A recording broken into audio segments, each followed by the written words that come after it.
Hi, Sandra. 4, 5, 6. Well, we've got all 6 council members present. We do. Got what? Go.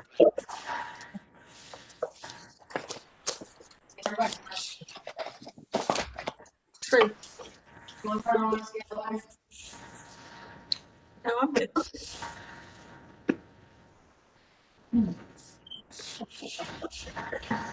Now there's 2 with 3, 4. Well, how's everybody 7?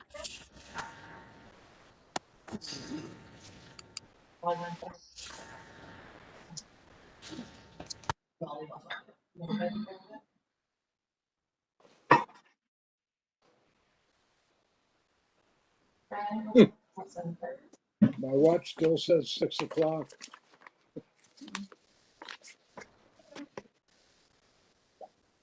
I'm gonna fix that. I think it's 7 o'clock, sir. It is now, and let's call the meeting to order. This is the March 15th, 2021 regular meeting of the monthly meeting of the Prospect City Council.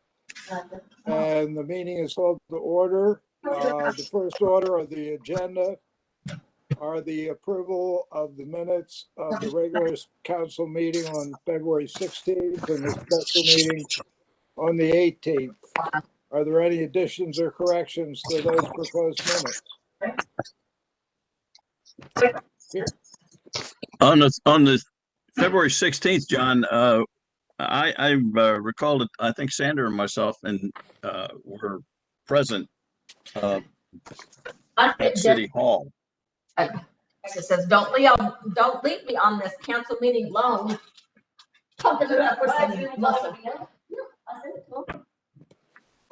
You agree, Sandra?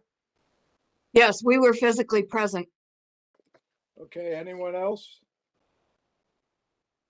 who was physically present? Chief Sherrard was there. Don, were you there too?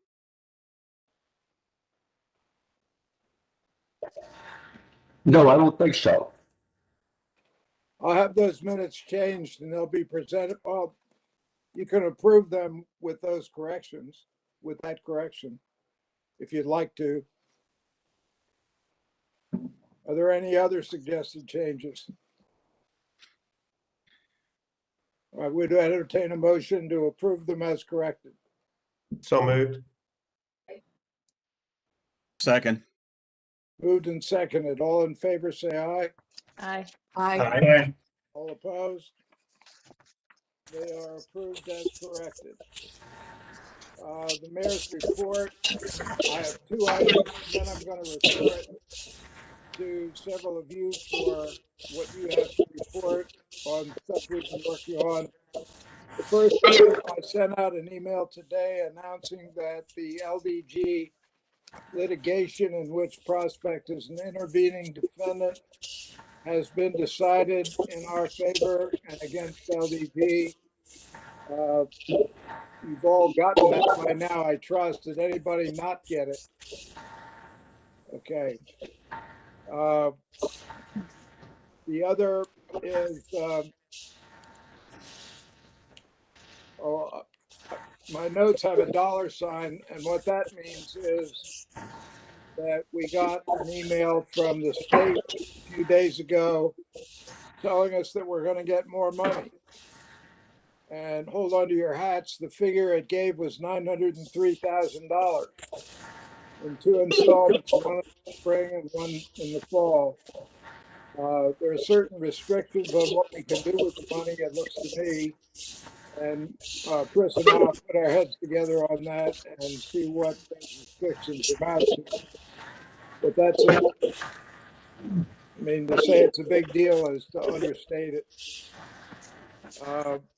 Having said those 2 things, are there any questions before I move on to several of you? All right, then the first person I will ask to speak is Greg Hulsman to give a report on the US 42 project. Greg? Thank you, Mayor. Pardon me, folks, I'd like to read this. There are several sort of intricate points that I want to make. Excuse me.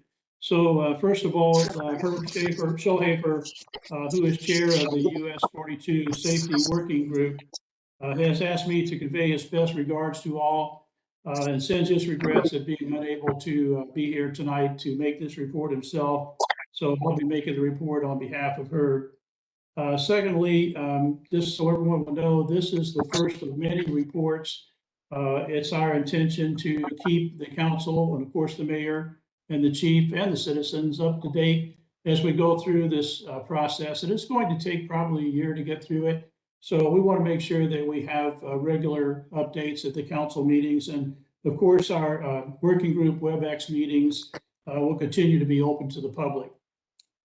Third, all of the necessary steps have been taken so far by the working group, and we are on target. Our schedule is perfect so far.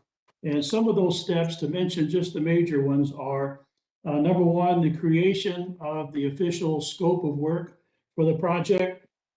Two, creation of a list of safety concerns. And I'll be talking about that a little bit more in just the next dot point there. I'll be needing some input from all of you, or asking for that, please. And then third, the creation of the RFP, which will be used to identify the top consultants. Number four, creation of a selection committee for choosing the successful candidate or consultant. Number five, the addition of new talent on the working group that will provide stronger technical capability. And by this, the recent addition of both Al Binsfield and Hack Marshall, welcome them to the working group, and they'll be terrific assets to the group. Number six, the creation of a timeline so that we make sure that we stay on track. It's not a perk chart, but it's a way of us keeping track of everything as we move along. So this brings us up to where we are right now. And any day now, Mayor Evans should receive, or will receive, a memorandum of agreement. And this will be from KIPTA. And this will be the contract that will enable us to take the next steps, which will be the going through the RFP process and so on. We expect to execute an agreement by May 30th of this year. Fourth, it's of utmost importance to us on the working group. We've discussed it many times. And of course, the council has said the same thing too. And so the working group has listened very intently to the council.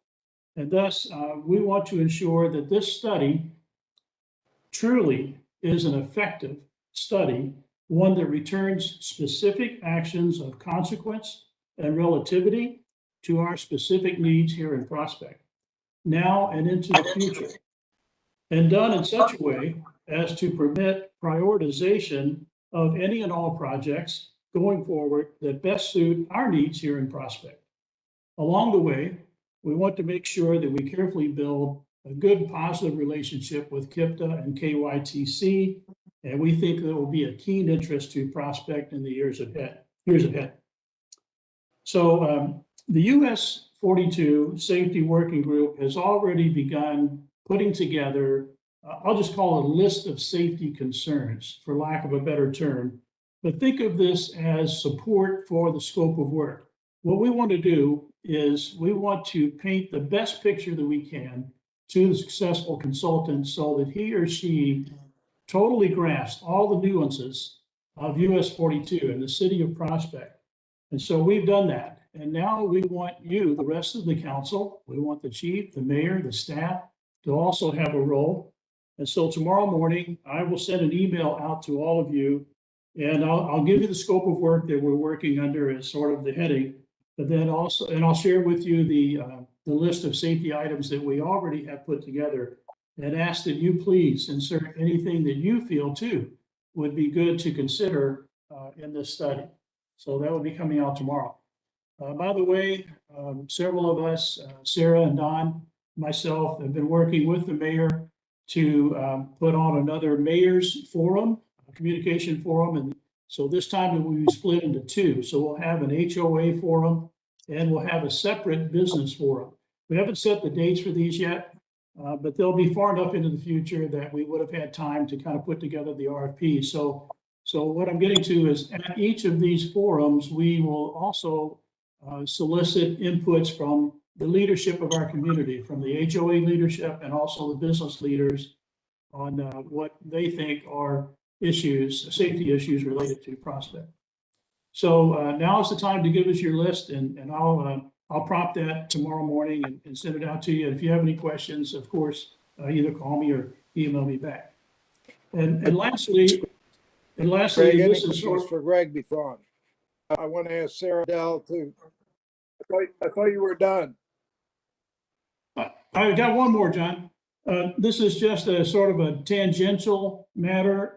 It's an FYI for the council and the staff and the chief to know. We have met with Louisville Gas and Electric to request a quote to install leased Victorian style street lighting from Bridge Point to the exit side of Hunting Creek. We've asked for pricing to include various alternatives. And of course, there's no cost to ask for this quote, but we expect to receive that quote in 3 to 4 weeks. Mayor, I'm finished with my report and open to any questions. Thank you. Any questions? If not, I'll ask Sarah to describe what she's been up to with regard to the Little Hunting Creek Park and the proposed playground for that park. Sarah? I will, yeah. I think I recognize the name Lisa Hampton. So Lisa, if you hear this, you're welcome to come off mute, and I'll get you out of here because I know you are super busy. Because I'm getting ready to talk about our community gathering place that would include kind of gazebo, pathways, playground. And I know you joined for that. So Lisa, you're welcome to come off mute. Sir, if it's okay with you, I'd like to get her, she's got some input she'd like to provide for the council, and I'd like to get her on her way if that's okay. It's your call. Okay, Lisa, yeah, if you're up, if you want to introduce yourself, if you don't mind. Sure. My name is Lisa Hampton. Recently moved into Honey Creek about a couple of years ago. I live at 7104 Hunting Creek Drive. If anyone has drove down Honey Creek, I'm the one with all the kids playing in the yard, jumping on the trampoline. I'm sure causing some chaos here and there sometimes.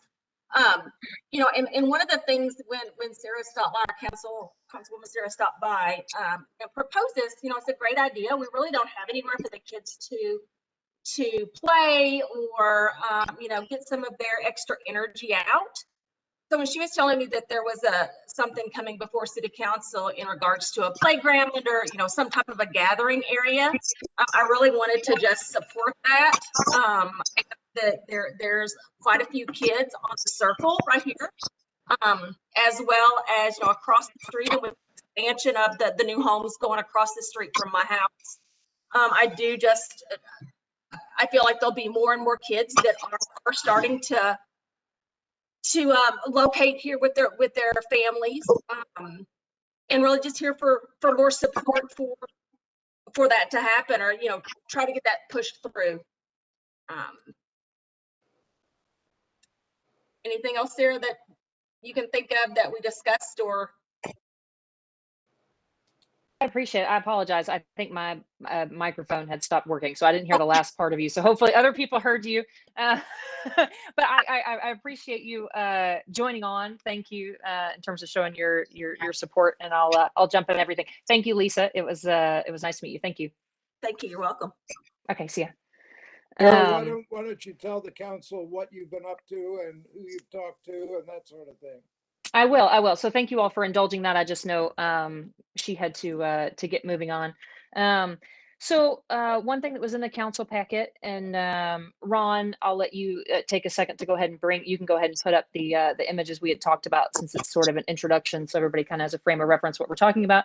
But the idea had come up starting with sort of a vision for the city and developing a vision, mission statement, strategic objectives for the city. And one thing that continued to come up was connectivity and community. And part of that was there is not something that serves all ages currently in Prospect, and that was something that we were interested in doing. And so I had heard bits of creating a parking lot and bits of creating a playground.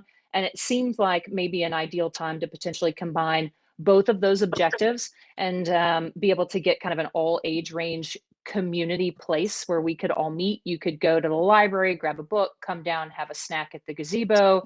If you had kids, they could romp at the playground. You could walk the trails, go into Putney Pond, kind of introduce that space, basically an education of kind of all of the facilities that Prospect has to offer. I know I've mentioned before, it took me about a year to find all the services that Prospect had, and I was actively looking. So I think this would be a way to kind of engage in all ages of the citizens that we have, which is a really large swath of people. So what you see on your screen is what you guys got a lot of detail on, which is the playground was kind of phase one of what I had mentioned.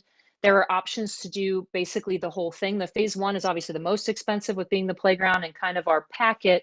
I detailed a lot on the playground because it's something that, in terms of age-wise, that Prospect doesn't have. And so I knew that that would be an area that would need some more detail. So that's why your packet is a bit playground heavy, but it is a community park is the vision. So this is through Parks Vision, City Vision, et cetera, to encompass all the ages. So what you'll see is on the left, the two black and white. I'm still waiting. Thank you, Ron, for putting it up. I'm still waiting on basically a corrected color rendering. So it would be very neutral colors, brown, dark greens, beiges to kind of go into the background. It's a 40 by 50 foot footprint, which is a good size for basically ages up to 12. And then on the right-hand side, you kind of see a full vision. The only thing not included that is potentially a bridge that we've talked about to go over the creek that would connect the boardwalk in Putney Pond over to Little Hunting Creek Park. And again, this is part of kind of the park's vision piece, that little bridge, and that will come up at a later meeting. So for this particular piece, on that right-hand side, I'm kind of covering a lot of ground because I've been facilitating kind of talks with the city, and again, to kind of get us involved into potentially merging a lot of people's ideas. So one thing was merging or expanding the parking lot. So what we've worked with, I've coordinated with Milestone, and the city has signed a contract to basically create the design and engineering solution to create the parking lot. What you see displayed on the right-hand side in the lower left of the color image is what Milestone feels strongly is the most sort of bang for your buck. Floodplain combined with parking spot allotment combined with cost in terms of that particular space. So they have done a lot of thinking. They were not handcuffed in sort of their sort, except for, hey, we're not going to give up all of the park for parking lot. And I think that's probably pretty clear. So they have done a great job. We have contracted with them, and they're going to build that design and planning solution. Will go out through June is what the estimate is. But Mark said he'd work to potentially have a WAG by March 19th. So don't harass him this evening. I have already discussed with him by March 19th to get a WAG for the parking lot. And then we should have real numbers, real concrete numbers to be able to go off by the time we're working on the budget. And so that's one piece of it. That kind of works in tandem with if you build it, they will come. So we don't want to build a parking lot and have no one come. And so part of that vision was to build basically a communal space. So we're talking about a fully person with disability access, person with mobility issue access, kids, young, old, adult, child, et cetera. So the full spectrum of who lives in Prospect, this would be the first space to sort of cater to all of that.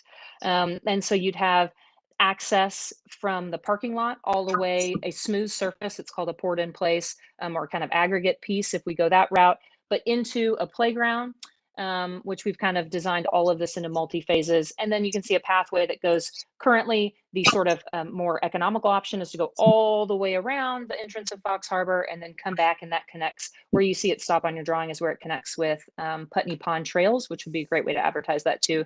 The idea would be we'd have a kiosk to sort of describe public services, something to get all ages involved, and sort of Prospect is always known for doing really well curated experiences for the residents and doing things that are done well. So we have the police station that's right there. We have the library that's right there. I think we have an opportunity to engage a lot of people. The rest of the items are addressed for kind of public. We would have a public meeting later, but there are grants. I did discuss, hopefully you guys had a chance to take a peek at different locations that were discussed for kind of community gathering spaces. Putney Pond is something we cannot use. It's a conservation easement. We just can't put anything there. Cowley Park, we had discussed, but it doesn't kind of get into that bringing people to City Hall, getting them to know about the services and increasing parking there. So that doesn't quite work there. And Harrods Creek Park, it just floods too much to allow kind of a community space that would encompass all of the ages of the residents.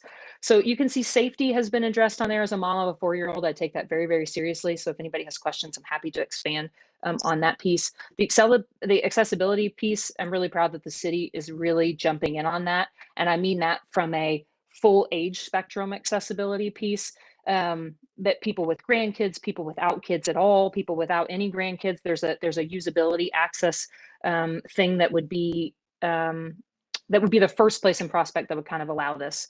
Liability and insurance, I know, is a huge piece. I'll just go over that real quick. There's no increase in liability for the city if we do go a playground route. That's already covered as part of, if someone were to slip and fall at City Hall. It's the exact same type of coverage that's included. If we'd like to insure the equipment, a tornado, flood type stuff goes through there, a tornado tears it down. It's very negligible in price, so $114 annually, and that's quoted on our actual policy. Future maintenance and warranty, Ron and I have worked hand in hand to kind of put together what we think is kind of with the parks, to put together what we think is the least maintenance involved. And that's kind of what's presented in your packet. And I know Ron and Public Works have endorsed this idea.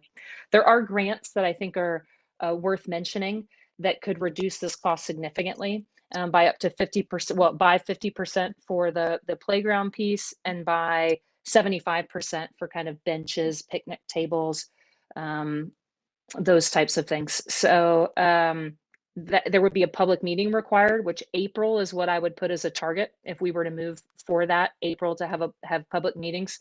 And that would be basically the parks meeting that we would have, and an additional on its own public meeting where people could come. There's a concurrence form to basically show that there is a desire to have it, and that there is a need, and that there's a portion of people who will use this new community gathering space.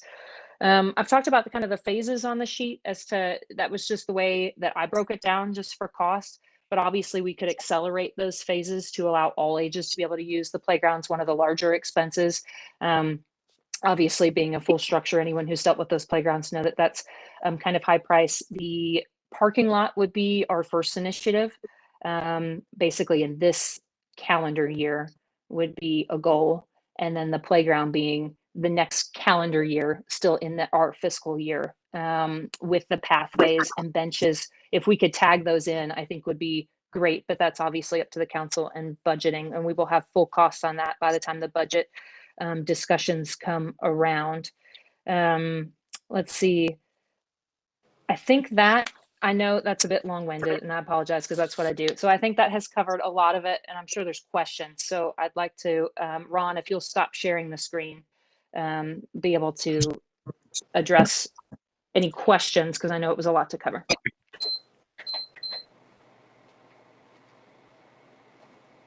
Any questions? Sarah, Yeah. what is define gathering place? What's your concept of a gathering place and the need for that?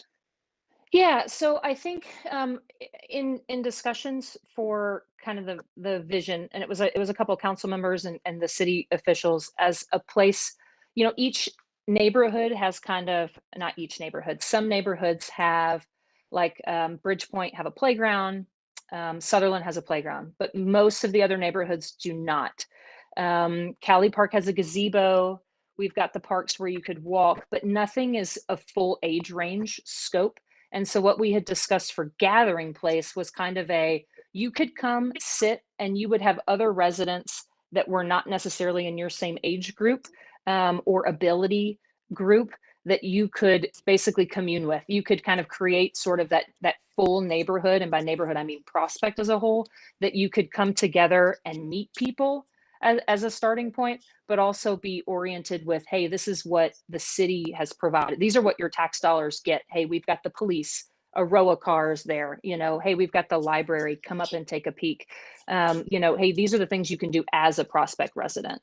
So kind of that community space is what I mean by the gathering. So really meet people, get all ages together and be able to sit in a spot and do that. Does that kind of answer it for you?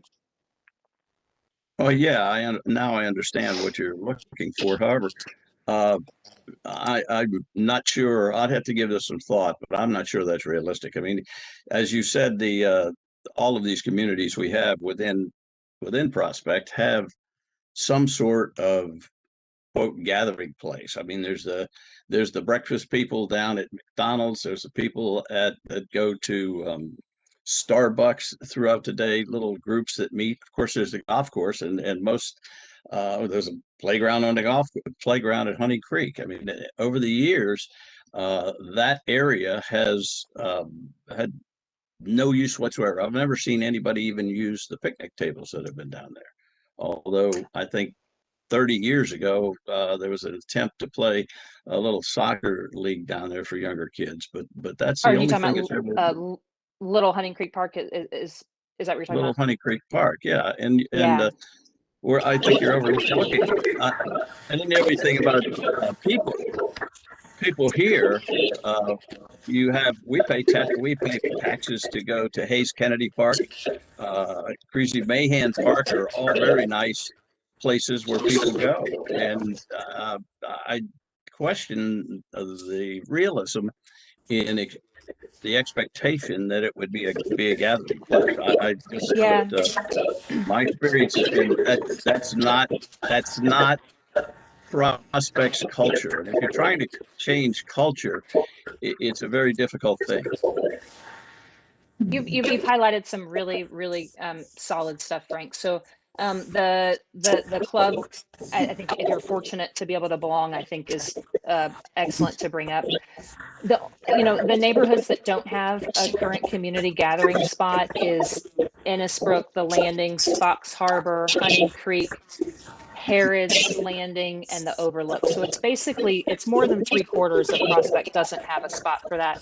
I will say Hayes Kennedy, we do pay taxes for. I think that's a great thing to bring up.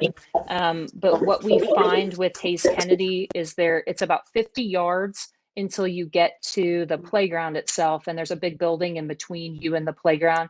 Unfortunately, it's not in any way accessible for someone with mobility issues or a person with disabilities. And so, like if you're a mobility issue problem as a grandparent, and you take some kids or something, or you have a younger person who has mobility issues. And then they unfortunately have some spat of break-ins, and I'm sure the chief could talk to that. But unfortunately, there are break-ins that occur because the parking lot is situated, there's a building, and then the playground. And so that piece I think is disturbing. I think it would be great that Prospect does things on such a high level that you could park and there's a row of cop cars right there and you could feel safe about it. Now I will say that Creasy Mahan, we don't pay taxes for. That's in Oldham County. Creasy Mahan's phenomenal. I've met several families who pay Prospect taxes who go to Creasy Mahan, and I think they find it phenomenal. This play space, Don, do you mind muting? I'm sorry to point you out. Do you mind just hitting mute? I think people find Creasy Mahan to be phenomenal, and this play space would mimic basically what Creasy Mahan has. It would just be something that our tax dollars go for. So I think kind of shipping out is maybe not a great idea. I will say that Megan Thompson is here, and I do recognize her name, and I know she's super busy. She is volunteering as a soccer helper, and she's got 2 kids, and I know she's super busy. So Megan, if you don't mind, I know I want to get you off and on your way. So you're welcome to take yourself off mute and kind of give your inputs we talked about community space, but I know for kids with the playground, you're welcome to speak whenever you can get yourself off mute. Great, thank you, Sarah. I wanted to just take a moment and voice my support for the idea. Sarah brought it to our attention, and I was thrilled to hear about it. I have 2 daughters, a 5-year-old and an 8-year-old. We're new to we live in Hunting Creek, and we're new to the area, having moved here from California last year. And, my kids love a playground. And so we actually been driving out to Crestwood to go to the Maples Park, and then there's another playground near there. But I was kind of surprised to find that there wasn't anything a lot closer than that. I understand there's Hayes Kennedy or Crazy Mayhan, but it would be so wonderful and so convenient to have something a little bit closer than that. Now, we are right across the street from the Hunting Creek Country Club and that playground, but until we are officially members, we're not really able to use that, technically speaking. So anyway, I think it's a wonderful idea, whether for the kids in the neighborhood to use, if it is a gathering place where, you know, you might meet folks out, you know, for a place to take their parents to take kids for an outdoor play date that's not at your home or someone else's home. I will say, you know, I think that's a pretty common thing for kids with, or parents with school age kids to do. And something we haven't, it's easier to take advantage of that if it's more convenient, you know, right down the street. So anyway, that's a vote for yes, if we could please, we would love to have that. Thank you, Megan, for Sure. stopping by. I appreciate it. Thank you. Yeah. Yeah, awesome. Thanks. Yeah, and you're right, Frank. These are really, it is a different sort of scenario that Prospect would kind of embark upon. I think it's, you know, I think it's important. I think other people in the community find it important to kind of make sure we capture all the age ranges, you know, of people paying. And it is important to remember, yeah, we do pay Jefferson County taxes, so we have those places, but I think there's an element of safety that we can provide, an element of sort of high quality maintenance that Ron and his team, since it's minimal maintenance, I think those are important things to consider, you know, and everybody will have their piece to it, but I think those are important to consider. Well, we're not going to decide it tonight, but I want Right. Sarah to give a report on what she's been looking at, and she's done that, and I thank her. And I'd like to move on, if that's all right. Can I ask just a couple of thoughts before we get further into this? And I don't dispute anything you've said. I think it's interesting and you've done a lot of work and I applaud you for it. I live in Sutherland and I've seen that area that we've got. I've lived here for 23 years and I can count on one hand the number of times I've seen children playing on our jungle gyms, things like that. There are 3 locations in Prospect that have them. And I think it might help to formulate your opinions for the future if you talk to Sutherland and Bridgepoint and Hunting Creek, see what their concerns are. I'll tell you what I think with Sutherland. I think the reason ours is used so little is because most of the people have this stuff in their backyards. I'm sitting here right now in my own office. I can see 2 backyards. Both of them have playground equipment in it. I think that's one reason why they run across the street to one another. They don't go to, even though there's plenty of parking and everything else, they don't go and use the one for the entire community. And I think that that is not true of Hunting Creek. I think theirs is well used, but there are lots of other things that are going on there. I think that it might help if you talk to them. The other question I would have, I know you think the maintenance is minimal, but I was talking to somebody recently and they would not have found the maintenance minimal. It would be interesting to know if locally the maintenance has been minimal. I think that is true of Sutherland's. I think it has been. But anyway, I know you've done a lot of work, but I'm asking you, I guess, to do a little bit more.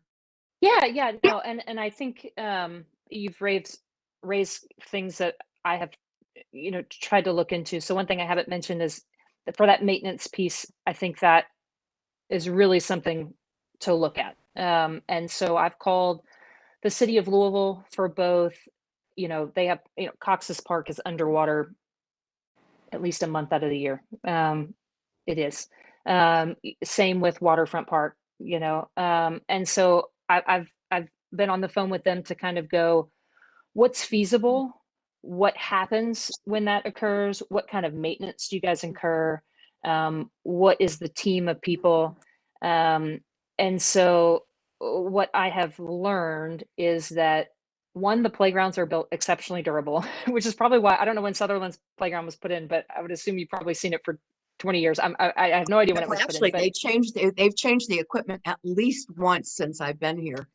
yeah, so the good thing is the you know, and I have no idea where Sutherland got there, so I don't want to speak to that. And unfortunately, like I couldn't come use Sutherland's, or at least that's my understanding. I couldn't come use Sutherland's. No, I understand. Yeah, and same thing for Bridgepoint. So unfortunately, I don't have hands-on experience with that, and I'll get schwacked by Hunting Creek Country Club if I say I've walked up and used that when no one has been there. But I have not done that. But if I were to have done that, I could speak to it. Because yes. But a piece to that is that, you know, they are lifetime warranties. And so I've really dug into that, because when someone says it's a lifetime warranty, I go, yep, right. But I'm the person who catalogs. Yeah. Whose life? Yeah. So I'm the person who calls about the doorknobs and the fixtures, you know, the finish is coming off, and I'm the one who gets the free stuff in the mail. So of all the warranty person to check, I'm probably the correct person. And so I have really dug into that. Like, okay, you are using words. I need to see it on paper. And so legitimately on paper, it is full on lifetime, like my lifetime, your life. It is the lifetime of the city warranty. And I'm like, well, it's in writing, and I'm printing it, and I'm copying it, and we'll laminate it, and we'll display it, because I'm the person who uses it. Well, hopefully the city will use it, but that I feel good about. And then the maintenance piece, I don't know if Ron can take himself off mute when he's at home, but that is something I have worked with him out of a complete respect for, hey, if Public Works is not on board, this shouldn't go anywhere, because to be honest, they are the ones who are going to have to do it. And so something that he has discussed, I don't see him coming off mute, so maybe he can't do it, but the part he has been messaging me, but that part about that poured in place surface, which I think I mentioned, if that doesn't ring any bells with anyone, I think I wrote it in here and I'm not seeing it right now. That's basically it's not mulch, it's an aggregate. It is a solid cushioned piece that is basically all access. And by that, I mean like all mobilities, all disabilities access. That is like as strong as you cannot buy better, but it is expensive. But that was kind of the agreement when I got the quote, was there needs to be full on maintenance in mind. And then to your other piece of kind of chatting with them. Yeah, Hunting Creek I'm familiar with. I do need to get on the horn with Bridgepoint and Sutherland. And my hope is there's a HOA meetings coming up in April. So kind of in tandem with a public meeting to make sure that we have support, is to talk to the HOAs and go, what can we learn? What are your limb facts? What do you think is the issue, if there are any? And that is definitely my hope, is to engage with those guys. To call them separately, because they don't always attend HOA meetings. Okay. Especially Bridgepoint. Yeah. No worries. We will make sure no matter what that they get included. I would encourage you all to speak with each other between now and the next meetings. But I think that at this time we've spent enough time on the playground. All right. Hate to cut you off. You got a lot to say, Sarah, but thank you. And I'd like to move on to talking about improving something we already have, and that's our roads. And with that in mind, I'm going to just ask Mark Madison to talk with us. He doesn't come to council meetings all that much. Good for you, Mark. But you're on. Talk to us. Mark, can you hear me? He's muted. I can't hear him. Mark, I can't hear you. He's turned his mute on. Can you hear me now, Mark?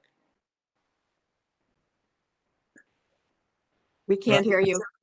Ron, can you turn it on for him? He's not muted from what I can see. Oh. Interesting. Mark, it may be your volume.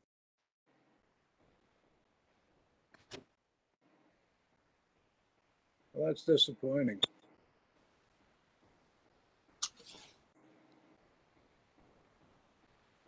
Sandra, while Mark is trying to get himself audible, could you talk about this a little bit, please? Yeah, I was going to. I'd like to start by thanking Harold Shue and Don Gibson. We all have been working on this for approximately 2 years, and Frank Fulcher and Al Binsfield have come on board in the last year because they've got technical expertise that the three of us didn't have. When we started this, we had 5 goals in mind. We wanted to do a professional evaluation of all Prospect streets. We had been doing a good job of maintaining our streets, but we had never had professionals take a look at what we had done throughout the city. We also wanted to include in whatever paving we did, street repairs, because we'd been paving, but we had not been doing repairs if they needed to take place. And while nothing was major or imminent, if we continued not to do it, it was going to become a problem. We wanted to have our paving done at the beginning of the paving year, not at the end of it, which chronically we had done. We were piggybacking for years and years on Metro's contracts, and that put us having our paving done after they'd done all of Metro's. It doesn't always get us the best bid, and we get all the contractors when they're tired and everything else has happened in advance. We also wanted a professional procedure to be in place for subsequent years. We wanted evaluations that could be updated so that we could make decisions prudently on how much it was going to cost us to pave before anything got critical.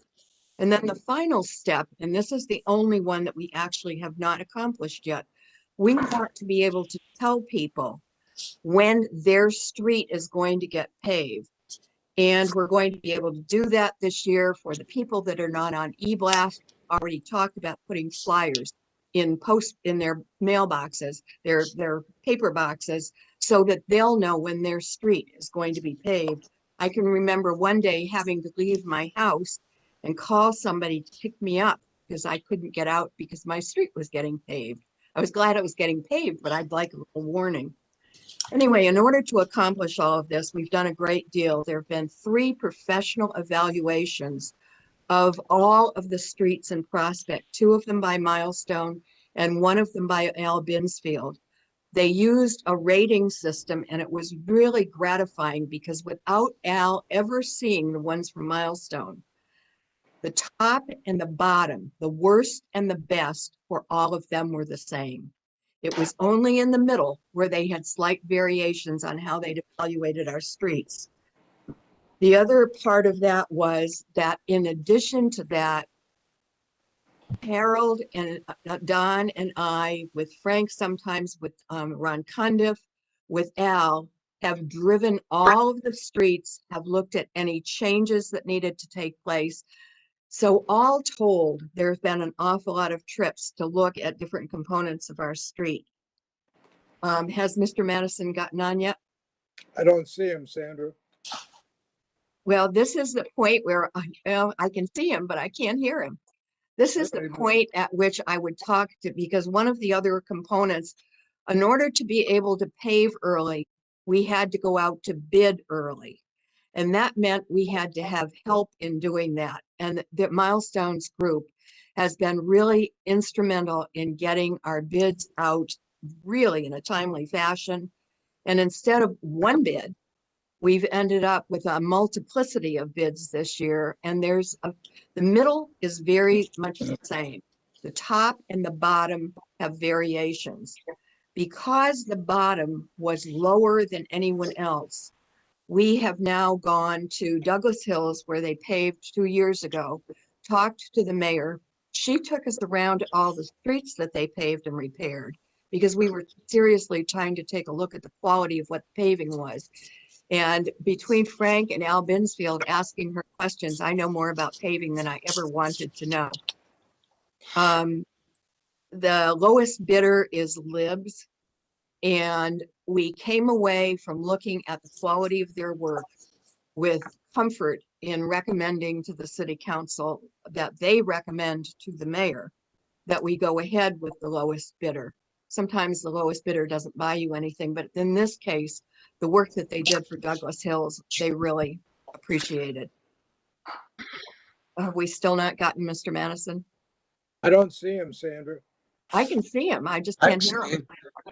I think he's gonna try and call into the meeting. I just texted him just to say, hey, maybe try and see if he could voice in, and at least we could see him and he could call. I think that's what he might be trying to do. I haven't received a message, just FYI. I threw Thank it you. out there for him to try. Thank you.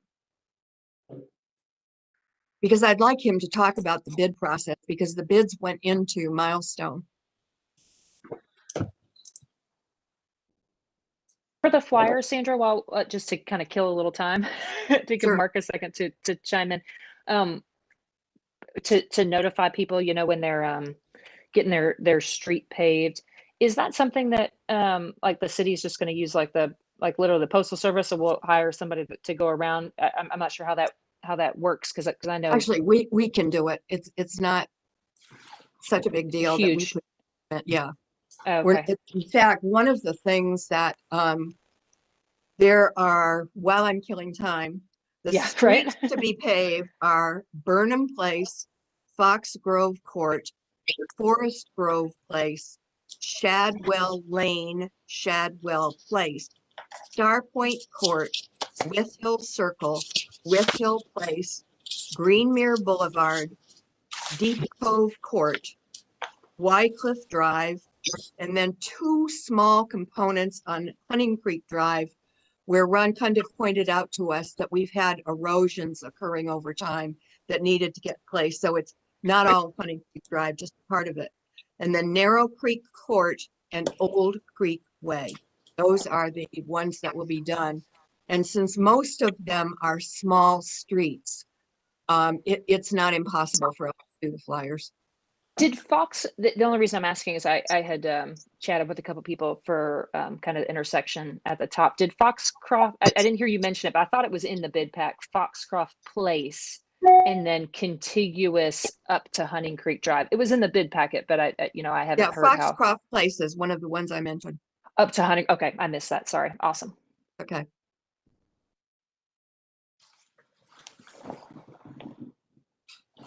Looks like Mark might be trying to It looks like Mark might be join trying. in Anyway, separately. if there are any questions, or Al Binsfield is also here and he knows an awful lot more than I do and will be glad to answer questions. I know one thing I had that would I think it would be my first question. If you said, Sarah, I'm coming by to pave your street, my very first question, and I'm only saying for anybody who's listening for you to answer, would be, okay, drainage is my problem. I finally got it figured out. MSD installed this drain, this catch basin, the street grades at this angle. Is that something that is being, they will put in the same configuration I have now? Will they see an MSD catch basin up at the top, the drain, and not just pave, 2 inches above it? I assume that's all included, but just to hear someone say, yes, that all that work is done, it will all blend in. I'm sure that would be good if Mark Al or Frank has an or Mark? answer. Al or Frank, would you answer? Well, it's replacement in kind. So the answer is yes. That I think would be everybody's in this rolling hill terrain. At least that would be my first question is, no, I just fixed my drainage. Help. So I stalled as long as I could for you, Sandra. I'm sorry. Thank you. You did I want to ask Al Binsfield a question. Al, it's my understanding that all the bids have come in. Is that correct? That's my understanding, yes.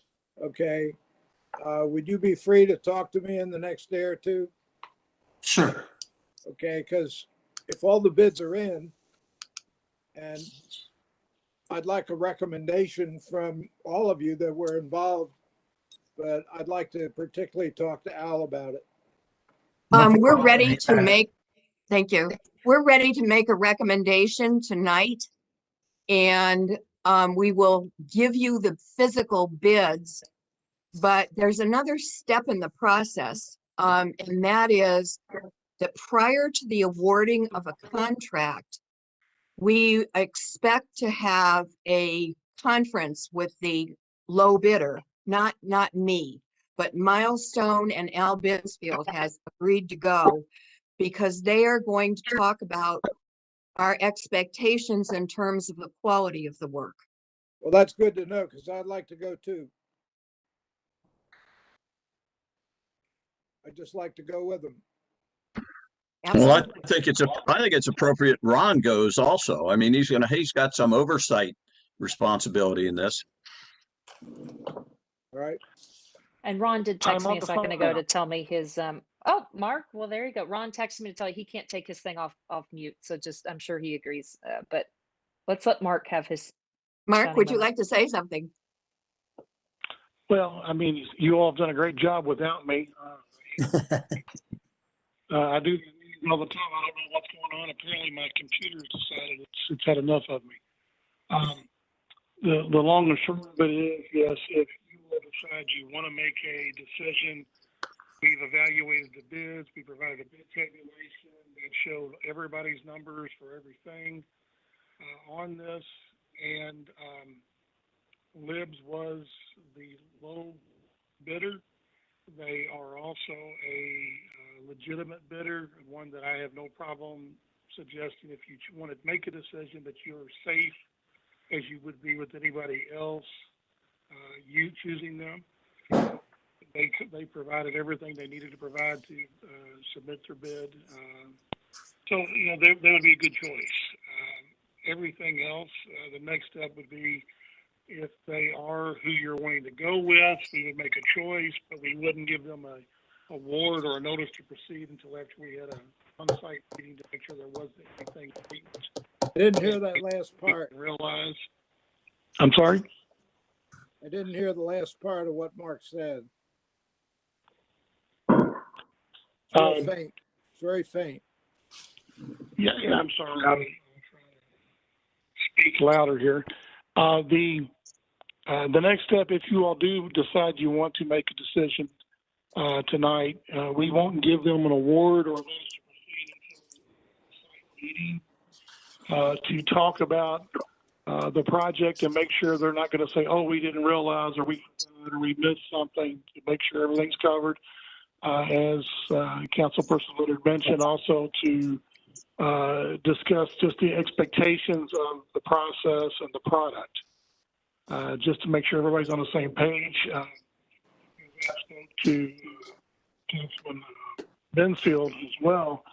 This is kind of an imperfect process in the sense that we're dealing with things that you just can't see necessarily, and a lot of times opinions vary. So it's real important for while we have something on paper to have this pre-construction meeting to make sure we're all on the same page. Because when it's time for payment, I don't want to be having discussions with the contractor about they didn't know, they didn't understand. So that's one of the reasons we do that, is to kind of cover this. This whole job, as outlined in the plans and specs, is at the most 60 days. Mostly going to be, it says 45 to 60, but honestly, they'll probably be done in 3 weeks from whenever they get awarded. They want to get in there and get out pretty quick. They are Libs are in a position to get started in just a few weeks if we want them to get started. At the same time, they can wait, a month or two if we want them to do that. Actually, we had been saying we want them I'll to try get to answer started. I'm sorry, Sandra, did you have something? Well, just that we did want to get started as quickly as practical. Delaying is not something we were interested in unless you feel it's necessary. No, what I'd like to do, if you all make a decision, is to go ahead and set up a meeting for this week or next to do a pre-construction meeting and then start the paperwork to get them started. Get them started in like the next 2 or so weeks. Set up a meeting for this week. Okay, Mr. Fulcher, did you want to make a motion? Well, sure. I move that we recommend that the city initiate discussions with the low bidder in the anticipation of awarding a contract. there a Is there a second? second? Second. I will second. Thank you. Moved and seconded. All in favor, say aye. Aye. All right. That's two. And this is to Wait, start wait. discussions, right? I just want to make sure I understand Don, what's did happening. you vote? Don Gibson, did you vote? Yes. Aye. Oh, we didn't hear you. All right, that's three. Greg? Aye. Okay, Yes. that's four. Sarah? Yeah, I just wanted to clarify. So it's Oh, how do since, you vote? well, I don't understand the question. I want to make sure I understand the question. I apologize. I want to make sure I understood. So this is, since you're obviously picking the contractor, we're just talking about engaging in discussions, right? I just want to make sure I understand. We're recommending the low bidder and authorizing discussions prior to placing a contract. Okay. I mean, Yeah. Yes. Doug? And I have a question also. Who actually awards the contract? I do. Okay, well then I'm fine with moving forward with discussion, so I vote yes. It's unanimous. Motion carries. Mayor, could I ask a question? Who's that? Mark? Yeah, Mark. I apologize for this. I just want to make clear. So you all are authorizing the mayor to award the bid to Libs, provided the discussion doesn't reveal something that shouldn't be out there. They're recommending. Frank, do you want to restate it so it's clear? They're recommending that we meet with them to discuss it before we act on it. Isn't that right? That's correct. Contingent on there not being any hidden costs within their offering, and that's what Al would be very good at uncovering. Right, and Al will be there. Right, Al? Yes. Okay. Yes. All right, we're clear. I think we're done with that subject, and thank all of you who have worked on this. For 2 years is what I hear. Should we move along? Mark, thank you for participating. Sorry about the problems. No, we're done. Committee reports. There won't be an ethics committee report because John Embry is tied up with something and he'll be here next month. He says there's no hurry about it, so I take it for his word. Parks and Recreation, I don't know if there's a report from that committee or not, is there? I don't see anybody here. There is. Linda had texted me and said she was trying to join the meeting. So I'm going to give her just one courtesy ask to say, Linda, are you able to speak? If not, I'll just summarize her thing real quick, but I didn't want to step on her when she texted me. If you're waiting for a response from Linda, I can come back to that. Yeah, maybe give her just a second and then I'll just fill it in. In the meantime, we'll move on to the Deforestation Report. Linda Knox. Hello, Linda. Unmute. Okay, we met last week and several of the council members were able to join us and we appreciate that. Probably the most exciting thing to report was that we finalized the list for the spring planting and those trees have been ordered. So we can look forward to that in not all that long. And I think it will be a wonderful addition to the island where we lost the spruce tree and to Cowley Park for it to mature and add some nice character to a beautiful space. Some of the other things we were getting into, we had a few problem trees that are being addressed. We also started talking about our planning for next year and where we might do some planning, and probably in terms of budget, looking at perhaps resources for getting more community involvement. So it's not just public spaces, but we give people resources and motivation to plant more on private property so that we're kind of looking at forestation from 2 viewpoints, and we're pretty excited about that. There were suggestions made about what could we do with right-of-ways that need to be looked into. We talked about, there were some good suggestions about reaching out to homeowner associations to get them involved. I think that was excellent. We looked at what community resources might be out there. I think the tree organization with Cindy Sullivan is a potential contact for us. We've had Bridget Abernathy from Kentucky Forestry here to help us, and I would reach out to her to say, what programs have you seen in other communities that have been successful?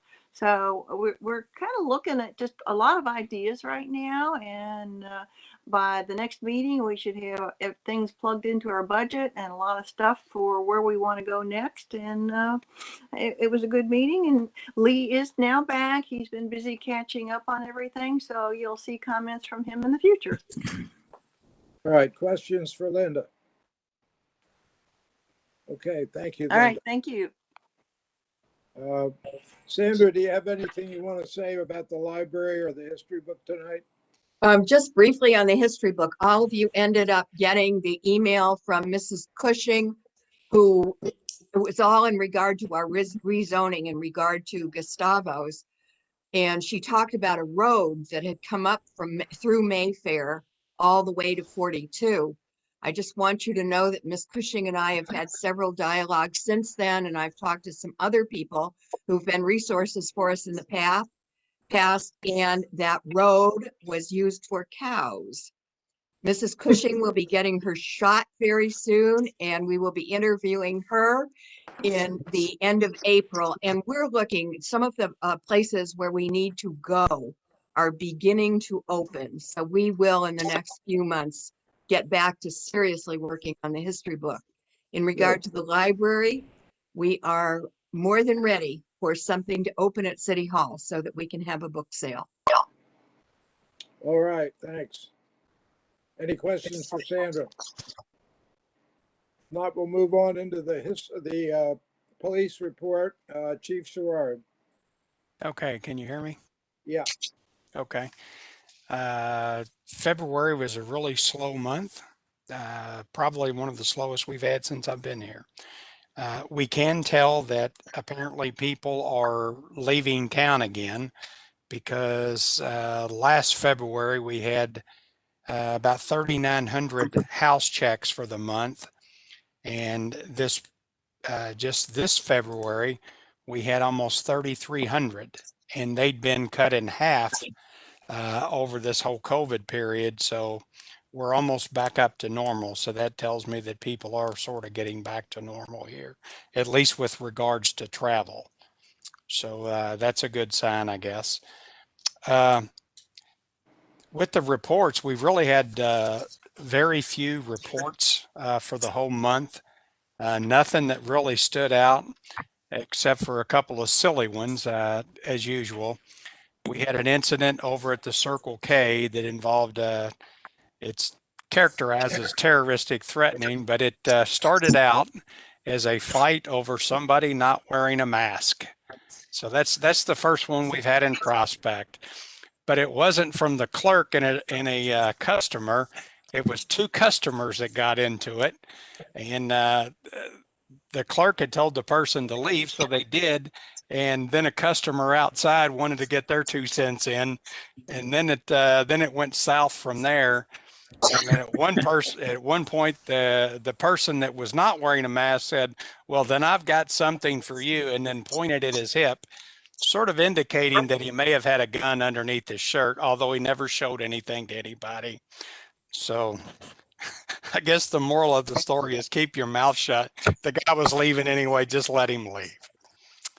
And then another odd one was we had a road rage incident where two people stopped on the side of the road, exchanged words, and then one of them ended up taking a key fob and put a scratch down the side of the other car.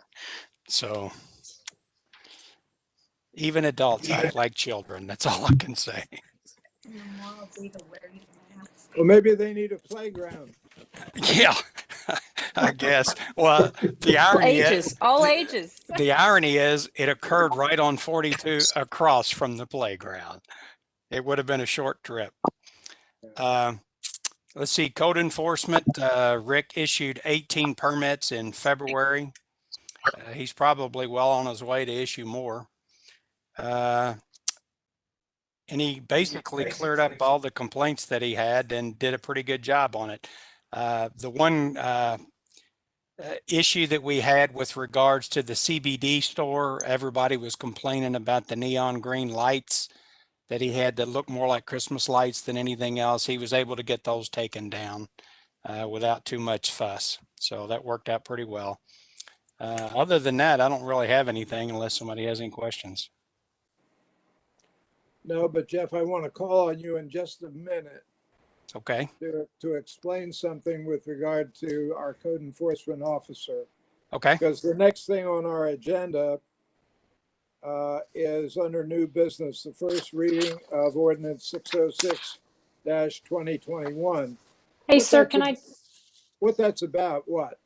Oh, I apologize. I've had one duty to mention for the parks report, and if you don't mind, if I could throw that in before we move on too far. I just had one job for the Let's come evening. back to that, Sarah. No worries.